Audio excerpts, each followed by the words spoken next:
21 November 1955 मुंबईत सार्वत्रिक संपाची हाक देण्यात आली होती। गिरण्या, कारखाने, गोद्या, वर्कशॉप्स बंद ठेवत 4.5 लाख कामगारांनी यात भाग घेतला।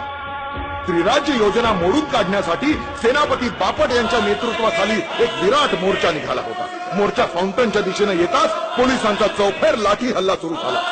जमाव पांगत नाही हे पाहून अश्रुधुराच्या नळकांड्या फोडण्यात आल्या। निशस्त्र आंदोलनकर्त्यांवर बंदुकीच्या फैरी झाडल्या गेल्या। शेवटी पहिल्या 15 जणांचा बळी घेत 300हून अधिक जखमींचं रक्त सांडत या चळवळीचं रक्तरंजित पर्व अशा निर्घृण पद्धतीने सुरू झालं। 15 जानेवारी 1956 पंतप्रधानांनी केंद्र सरकारचा अमंगल निर्णय नभोवाणीवरून साऱ्या देशाला ऐकवला। विदर्भासह महाराष्ट्र आणि कच्छसह गुजरात अशी 2 स्वतंत्र राज्य जाहीर करून मुंबई केंद्र शासित केली गेली।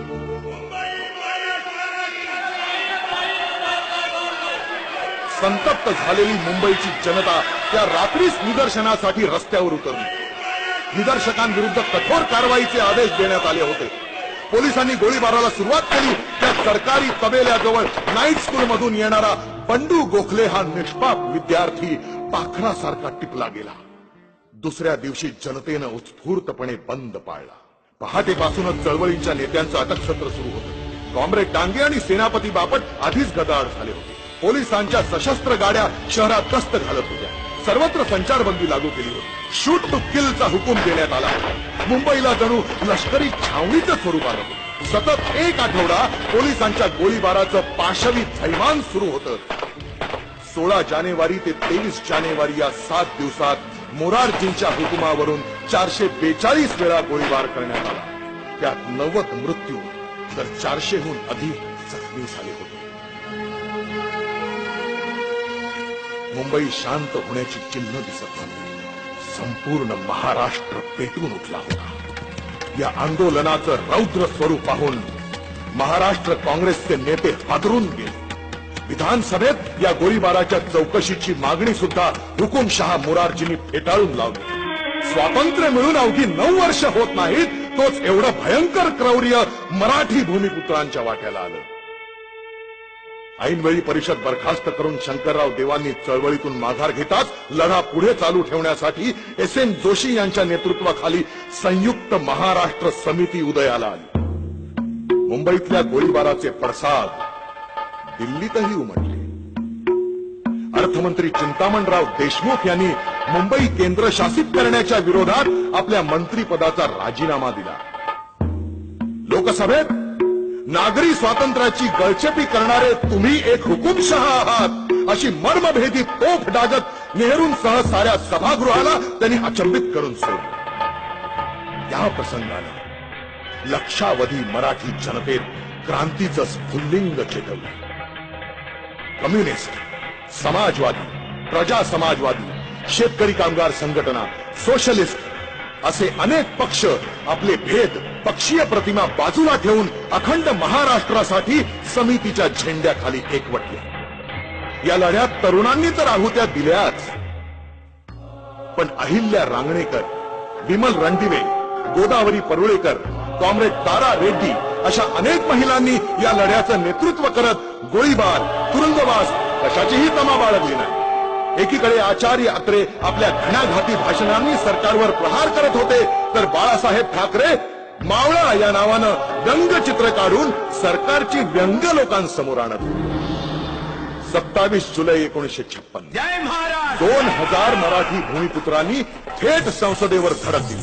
शाहीर अमर शेख यांनी डफावर थाप मारून जागा मराठा आम जमाना बदलेगा म्हणत दिल्लीचा तख्त हलवून सोडलं।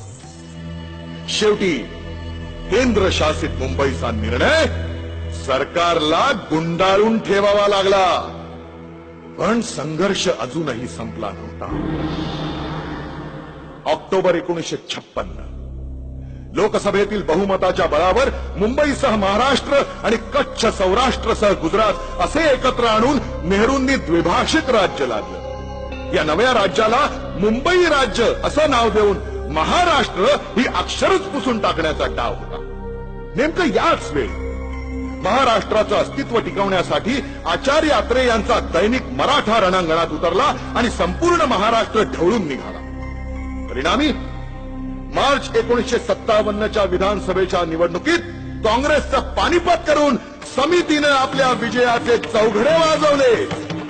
मुंबईसह संयुक्त महाराष्ट्र होणार असा संकेत देत मुंबई महानगरपालिकेवरही आपला ध्वज फडकावला. 30 नोव्हेंबर 1957 प्रतापगडावर शिवाजी महाराजांच्या अश्वारूढ पुतळ्याचं अनावरण पंडित नेहरूंच्या हस्ते होणार होतं. महाद्विभाषिकांच्या विरोधात लोकशाहीर अण्णाभाऊ साठे, क्रांतिसिंह नाना पाटील, आचार्य यात्रे, एस.एन. जोशी, कॉम्रेड डांगे, सेनापती बापट, प्रबोधनकार ठाकरे, कॉम्रेड मिरजकर, दादासाहेब गायकवाड, गुलाबराव गणाचार्य अशी 52 कशी नेतृत्वाची फळी. 2 कौड़ी के मोल मराठा बिकने को तैयार नहीं अशा आविर्भावात काळे झेंडे घेऊन उभी ठाकल्यावर कोणाची विषाद उरली आहे. नेहरू शांतपणे मान खाली घालून मोटारीतून निघून गेले. 8 मार्च 1960 मुंबईसह महाराष्ट्र राज्य संमत होऊन मुंबई सरकारनं द्विभाषिक राज्याचा शेवट करण्याची घोषणा केली.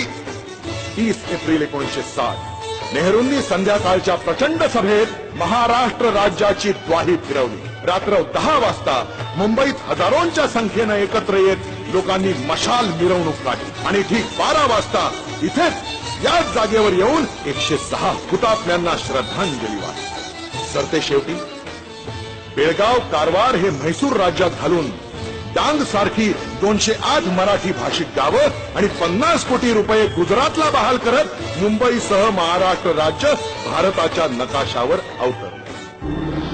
1 मे 1960 लाखोंच्या संख्येने उपस्थित असलेल्या जनसागराच्या साक्षीनं महाराष्ट्र राज्याचा जन्मोत्सव सोहळा मुख्यमंत्री यशवंतराव चव्हाण यांच्या हस्ते साजरा झाला. असा हा महाराष्ट्र म्हणजे संतांची भूमी, विचारवंतांची, सुधारकांची, बुद्धिमंतांची कर्मभूमी. कितीतरी मराठी सुपुत्र ज्या मातीनं दिले तो हा महाराष्ट्र. राजकारण, समाजकारण, विज्ञान, साहित्य, संस्कृती, क्रीडा अशा प्रत्येक क्षेत्रात महाराष्ट्राला आणि देशाला नावलौकिक मिळवून देण्यासाठी मराठी माणूस नेहमीच अग्रेसर राहील. मग आज याच महाराष्ट्राच्या राजधानीत मराठी माणसाला अपमानित का व्हावं लागतं?